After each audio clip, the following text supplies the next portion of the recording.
네, 김영환입니다. 같이 말씀 묵상하겠습니다. 이 식당 문 닫았네. 다른 상점들을 보니까 문을 열고 있었는데 한 식당이 문을 닫았었습니다. 대형 쇼핑몰이었는데요. 그리고 나서 좀 몇 달이 지나니까 또 그 대형 마트 쇼핑몰을 가보니까 옆에 있는 상점이 문을 또 닫기 시작하더라고요. 나중에는 연쇄 도미노 현상처럼 줄줄이 문을 닫았습니다.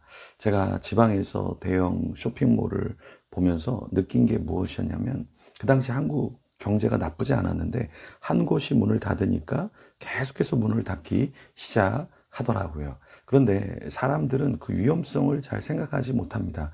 저 집이 문을 닫았으니까 나는 괜찮겠지. 근데 계속되어진 이 도미노 현상을 보면, 나도 언젠가 저렇게 될 수 있겠구나라는 것을 깨달아야 하는데 사람은 잘 그렇지 못하죠. 한국 교회가 위기다라고 했을 때 그냥 일부 작은 교회, 일부 어떤 교회만 문제인 줄 알았는데 시간이 지나 보니까 대부분 지금 다 어렵게 되었잖아요. 그죠? 같이 연관되어 있다. 뭔가 문제가 터지고 재앙 같은 것이 오면 우리는 좀 깨우쳐야 되는데 그렇지 못하다라는 것이죠. 오늘 본문에 보면 애굽의 재앙이 시작되어서 계속된 재앙이 일어나죠.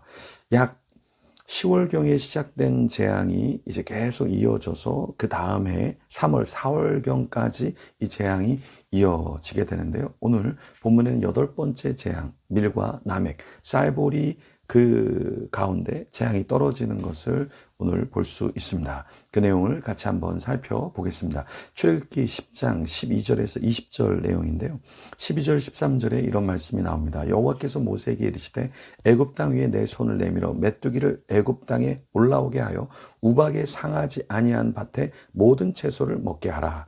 모세가 애굽 땅 위에 그 지팡이를 들매 여호와께서 동풍을 일으켜 온 낮과 온 밤에 불게 하시니 아침이 되매 동풍이 메뚜기를 불어들인지라.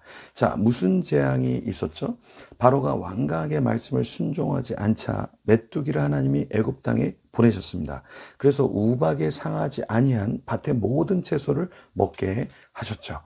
이 재앙이 있을 때 특이한 것이 뭐냐면 동풍이 일어서 낮과 밤에 바람이 불어 아침이 되었을 때 메뚜기가 나타났다라는 거예요.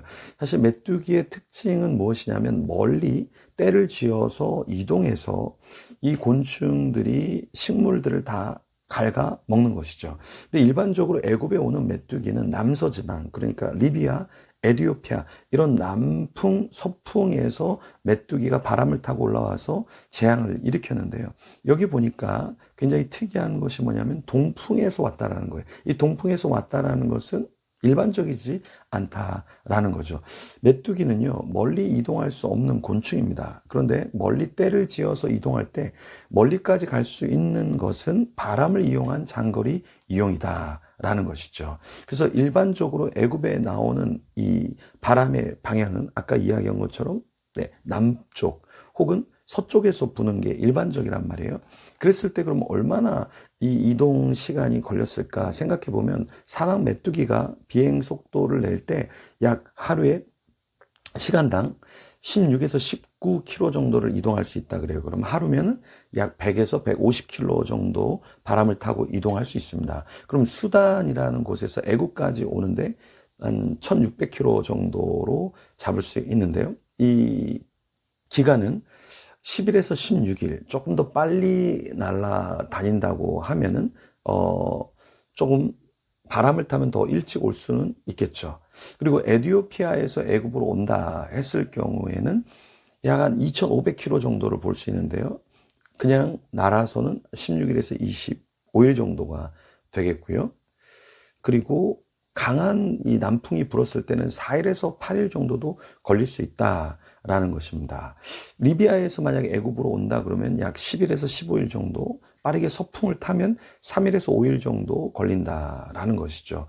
그러니까 이 자력으로 메뚜기의 힘으로 날았을 때는 시간이 조금 더 10일에서 16일, 16일에서 25일, 10일에서 15일 정도 걸릴 수 있다 볼 수 있고요. 만약에 이렇게 바람을 타고 간다 그러면 4일에서 8일, 3일에서 5일 정도 걸릴 수 있다라는 것이죠. 그런데 오늘의 본문은 동풍에서 왔다라는 거예요. 이 동풍에서 왔다라는 것은 무엇이냐면 인간적으로 기대할 수 없는 방향에서 왔다.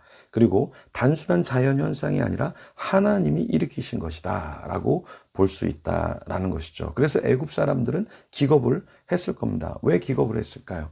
메뚜기가 애굽 온 땅에 오는데 이 방향이 생각지 못한 방향이 있고 갑자기 덮쳐서 우박에 상하지 아니한 밭 채소 나무 열매를 다 먹어버렸다라는 거죠. 그러니까 바로와 그 애굽 사람들은 어떻게 생각했냐. 아, 이제 조금 그래도 먹을 게 있네. 그래도 괜찮아. 이 정도면 내가 살 수 있어. 라고 하는 그 타이밍에 생각지 않은 방향에서 뭔가가 왔다라는 것이죠. 우리도 그렇습니다. 신앙생활 할 때 하나님 없이 나 이 정도 뭐 견딜 수 있어.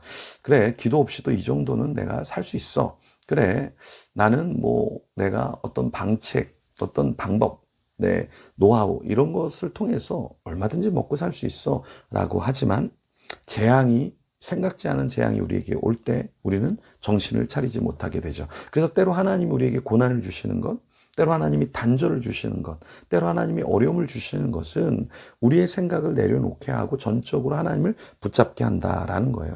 40일 밤별을 우리가 예배를 드리고 주일 예배를 드리고 수요 밤별 예배를 드리고 왜 우리가 예배로 나아갈까요? 그것은 나의 힘으로 다 안 됩니다. 주님이 나를 도와주셔야 합니다. 이런 고백인 것이죠. 여러분 힘으로 안 될 때가 있습니다. 그때는 어떻게 될까요? 기도해야 되죠. 제가 교회 성도님 한 분과 이야기를 나누는데 예배 시간에 간절히 기도했다라고 하시더라고요. 왜 그랬는가 봤더니 내 힘으로 안 되는 것을 알기 때문에 모든 것이 다 막혀 있기 때문에 그래서 하나님을 붙잡고 기도할 수밖에 없었습니다. 그런데 하나님이 도우셨다라는 간증을 해 주시더라고요. 여러분도 간증이 있는 삶이 있으면 좋겠습니다. 내 힘, 내 생각, 내 방향성, 나의 어떤 노력으로 모든 걸 풀 수 있지만 때로 하나님을 전적으로 의지하면서 나가야 하는 게 인생이죠. 그래서 주님을 더 붙잡고 기도하는 저와 여러분이 되기를 소망합니다. 이 시간 같이 기도하며 하나님 앞에 나아가겠습니다.